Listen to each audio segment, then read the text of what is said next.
आहोत news top 9 ची मोठ्या राजकीय बातम्या। रस्ते कामांबाबत विधानसभा अध्यक्षांच्या नेतृत्वात बैठकीत एकनाथ शिंदे आणि आदित्य ठाकरे आमने सामने। शिंदे येताच त्यांचे आमदार उभे राहिले, पण आदित्य ठाकरे आणि त्यांचे आमदार बसूनच राहिले। शिंदे येताच आदित्य ठाकरेंनी तोंड फिरवलं।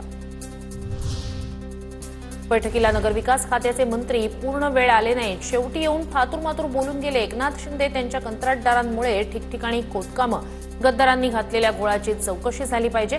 आदित्य ठाकरेंचा शिंदेंवर निशाणा। राज्यात चांगला कारभार चालला की विरोधकांना थातूरमातूर वाटतं, त्यांच्यासारखे घोटाळे केल्यास कारभार स्वच्छ वाटेल।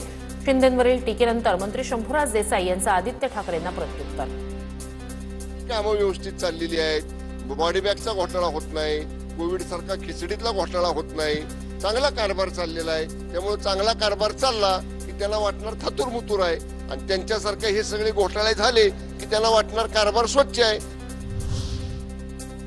आपलं कुणीच नसतं हे आपल्यानेच शिकवलं। लोक थोडी उशिरा कळली पण परफेक्ट कळली। शिवसेना ठाकरे गटाच्या नेत्या किशोरी पेडणेकर यांचं सूचक ट्विट। ते कधी निवडून आले? विधानसभेत सगळे खोके भाईच, या राज ठाकरेंच्या वक्तव्यानंतर अजित पवारांची प्रतिक्रिया। सगळे खोके भाई आहेत राज ठाकरे म्हणाले। कधी निवडून आलं? राज ठाकरेंचं विधान गांभीर्यानं घेतलं पाहिजे। विचार नाही, नैतिकता नसलेले सर्व खोकेभाई सत्तेत आलेत। संजय राऊतांकडून राज ठाकरेंच्या वक्तव्याचं समर्थन। हे अख्खं सभागृह खोक्याने भरलं का याच्याविषयी मी असहमत आहे, पण राज ठाकरे जे म्हणतायत की विधिमंडळात खोकेबाई भरलेले आहेत, हे विधान गांभीर्याने घेतलं पाहिजे।